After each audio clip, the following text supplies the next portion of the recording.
Chapter 19. Maybe I should get a new boyfriend, I commented to Lee as we walked to class the following week. Not anything serious, necessarily, but just, to invite over on Thanksgiving to make a point to Noah. I don't think that's the right reason to get a boyfriend, Lee said, with a warning tone in his voice. I'm just saying. Yeah, well, so am I. What next, Elle? Revenge sex? I laughed. With who? His roommate Steve on the other side of the country? Lee rolled his eyes, and I gave him a pointed look. I'm not talking about that. Just... I sighed and ran a hand through my hair, tugging on the ends of it in frustration. I just can't stop thinking about it. About them. I also couldn't stop thinking about how close I'd come to kissing Levi. I get that you were feeling betrayed, Shelley, but I really think you need to try to get over it. You are too hung up on this. I am trying to get over it. I was. Until you decided to bring her home for the holidays. I ground my teeth. I'd been doing that a lot in the past few days. Whenever I pictured Noah and Amanda sitting together at the table in his parents' dining room, their hands linked together on top of the table, them giving each other soapy, love-struck looks all the time.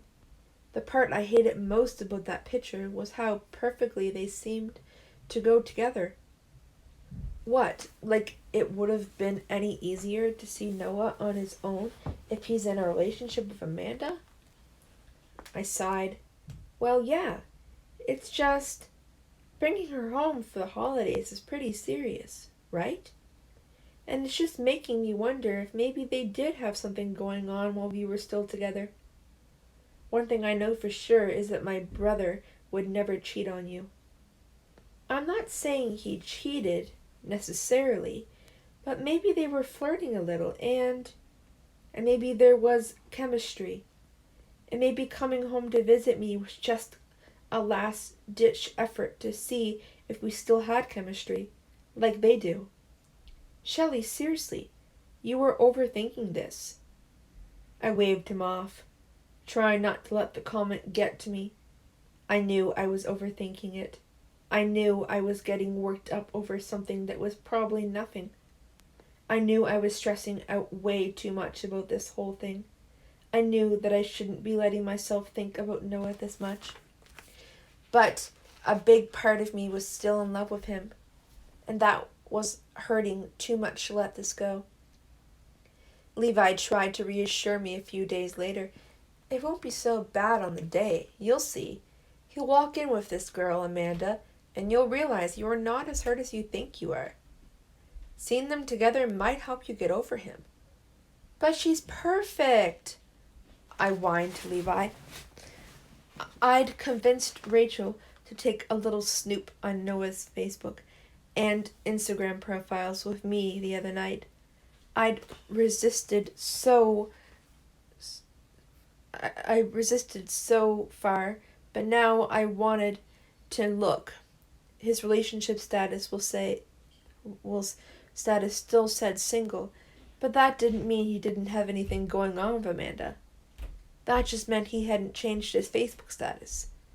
There were a few updates from him about a great night with the guys, or something similar, and photos that he'd been tagged in.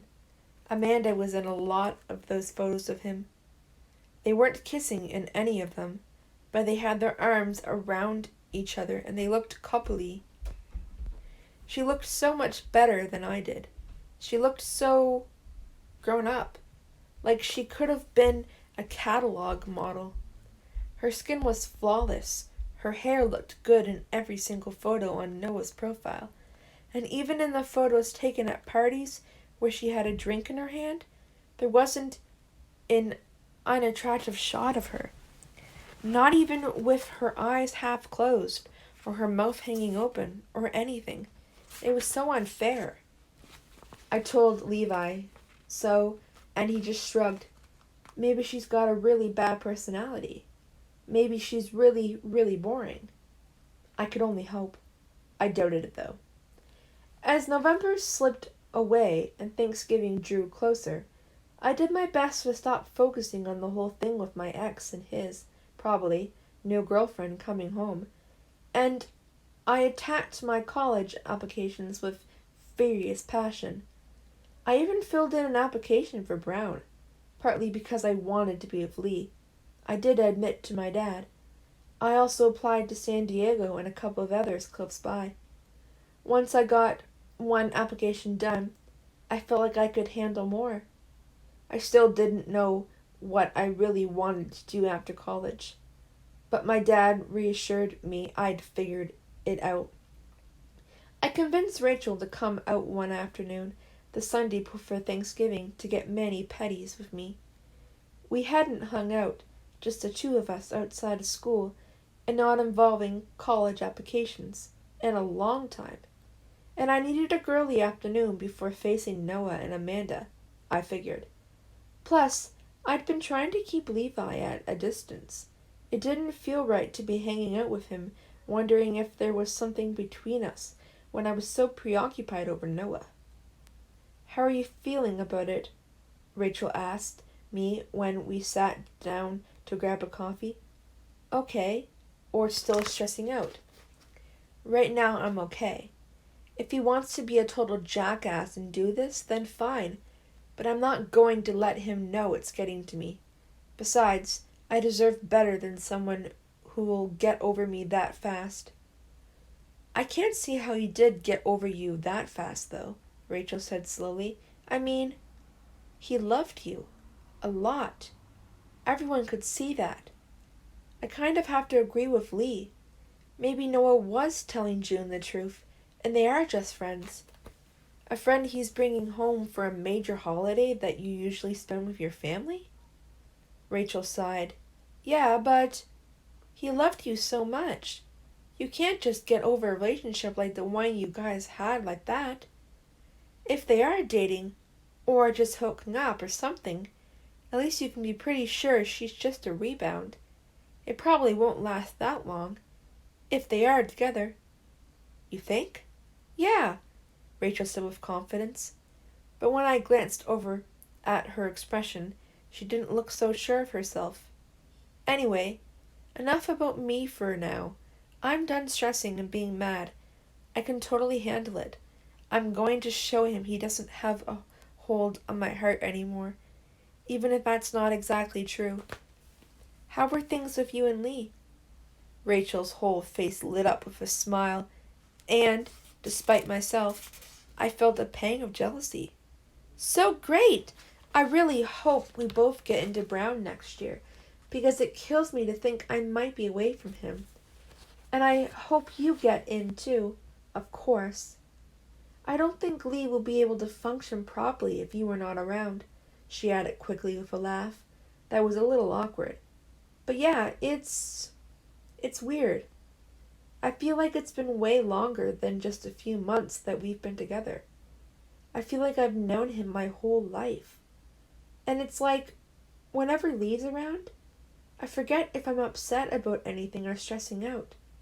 He just makes me feel so much happier." "That's great," I said, though my voice didn't have as much enthusiasm as I'd have liked. I was happy for them, even if I was a little bit jealous. Honestly, I'm glad you guys are doing so well.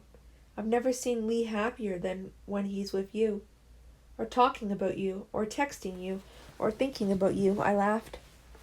Rachel blushed a little. "And," I said, dropping my voice and leaning a little bit closer, "how's the sex life?"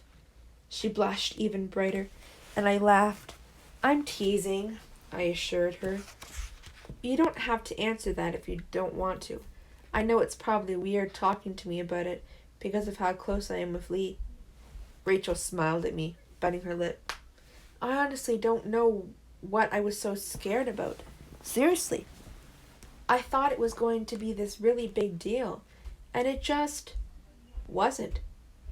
"Should I pass that on to Lee?" I joked.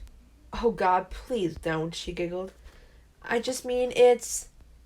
Like, you hear everyone talking about it like it's such a major thing, and it just wasn't. In a good way, you know? I'd totally built it up in my head that it was something to be nervous about, and there was nothing to be nervous about. I know exactly what you mean. Yeah. Okay, so enough about my bedroom business, she said, since the topic of the afternoon seems to be guys. I've been dying to ask, but I didn't really want to do it at school with everyone around. What's going on with you and Levi? I couldn't help the way my head snapped toward her. What about me and Levi? Well, you were always together, and you act all flirty. I don't flirt with him. Did everyone else notice that? Did he notice? I had barely even noticed I was doing it. Rachel pulled a face, unconvinced. You kind of do. And he flirts back. I'm telling you, Elle. Everyone is convinced you were together. I don't. The last thing I needed was Rachel telling Lee that I had a crush on Levi, and it getting out, especially when I hadn't even really worked out what my feelings toward him were yet. I don't have a crush on him, if that's what you were getting at, I told her, adding, besides, what's wrong with a little harmless flirting? She didn't look overly convinced, but she let it go, and I breathed a sigh of relief. I made Rachel come over to help me pick an outfit for Thanksgiving dinner after our many petties. I know I said I'm not stressing out, I told her, opening my closet, but this is different. This is my outfit, and I want something that screams, I'm totally happy with myself and totally over you. And look at what you are missing out on now. Noah Flynn? Rachel added with a sly smile. Well, that too. She laughed and settled down comfortably at the foot of my bed. Okay, so what are the options? I pulled out one dress which I'd bought about a year ago that was mustard yellow and had long sleeves and a figure-hugging skirt. Rachel pulled a face. So not a fan. It looks like dog puke. What? But it's such a fall color. And I'm sure you can do better. Next. I pulled out a flowy black blouse made out of a thin linen. The buttons only did up part way because my boobs had grown since I'd last worn it. I tried it on to show Rachel what I meant. She scrunched her nose up. Hot, but might look like you are trying too hard. And black seems kind of dull for Thanksgiving, unless you are going for a classy LBD, like you were in mourning or something. Okay. I put the blouse back in the closet and pulled out a few more shirts to show her. Too casual, too summery, too brightly and garnishly patterned, too conservative, too try-hard. I found another dress buried in the back of my closet, one I'd almost forgotten I owned. I hadn't worn it in a while. Ooh, cute, Rachel said as I pulled it out. The dress was light cotton and deep burgundy, with a scoop neckline and sleeves to my elbows. I pulled it on for Rachel's verdict. I think we've just found the perfect outfit, Rachel declared. You think? I twisted in front of my mirror, examining my legs, butt, waist, and arms in the dress. Wear it with some cute flats and nice earrings, and Noah will be practically drooling, she assured me. I grinned. That's exactly the look I'm going for.